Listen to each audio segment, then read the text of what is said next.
The Devil's Penny is something that no one knows about. It's a story that I was told a long time ago, as a matter of fact. Sometimes I continue to tell people about this story to this very day, although something people don't know is it's not just a harmless game, it's a very truth-filled experience if you decide to play. Now, don't get me wrong, you're going to be playing with hostile spirits, so it's not exactly going to be a nice game by any means, but it's not as bad as you think. To play this game, you must do the following steps as authorized. First of all, you need a candle. Any form of light will do, but preferably a candle due to the fact that it's more of an older symbolic meaning of a light. And for the next step, all you really need to do is just have a mirror. But perhaps most importantly, for the final step, you'll need a penny.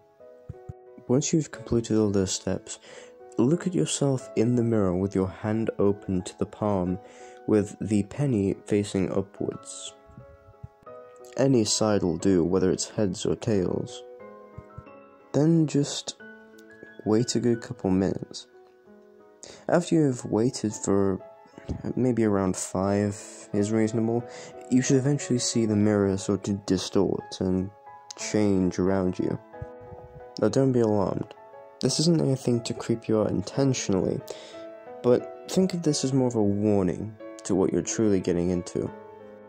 Anyway, after you've waited and the distorting mirror had finally completed its horrific merging, you can then continue on with these crucial steps to getting whatever you want. You'll see him appear in the mirror, the very demon or whatever you believe in. He will take the form, however, as a normal person. After all, his goal is not to scare you off. I mean, you've already come this far, so why even bother? The first question he will probably ask you, considering it's different every time, is of course, what do you want? Now, this is not a trick question. There is no such thing as a trick question.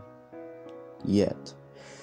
But nevertheless, what I recommend doing is stating your silence while holding the coin in your palm now up closer to the mirror. He will instantly get an idea of what you're trying to do, and thus, the entire ritual begins. He will then ask you to state your wish or desire, in which case you will do that. For me, well, I'd probably just say wealth or something along those lines. After you've done and you've completed your task, he will then grant it to you just like that. Though in exchange, the very coin that you are holding will now have the face of none other than the devil's face on the top half of the coin, and from there, that coin will forever be with you as your own ticket to essentially making deals with him at any time. Though there's something you don't know about the coin, and that's something I'm going to tell you. Depending on how many times you use it, the coin will get rusty, and if it gets too rusty, I recommend you don't use it anymore, due to the fact that essentially you're basically giving him more power to take over your life. Think of the rust as a more symbolic meaning of him consuming you, and dragging you down into the depths of hell itself. Now, I've just told you everything you need to know, but there's still a couple more things and other points I want to mention, so just stick with me for a minute. The devil himself isn't that bad of an entity. Honestly, he may seem pretty bad from the light I've just given him, but believe me, your first few times with him won't be that bad. His goal at first is not to alarm you or make you scared of him, simply to gain a friend. And if not that, maybe then, if he deems you worthy enough to join him down in the underworld. Or, if he sees you're just a bad soul in general, take you down kicking and screaming. Now that is to say, the bad overshadows the good, but nevertheless, like I said, he won't be all that bad during the first couple times. It depends what he sees within you. The first time I tried this, nothing really bad happened at all. It was only about the 5th time that I noticed he was actually staring into my soul, gathering what I would be like as a person. Now listen, I'm not a fucking saint by any means. I've done some questionable things throughout my time, whether that be annoying a teacher or pissing off someone that generally shouldn't have been, but for the most part, nothing terribly bad.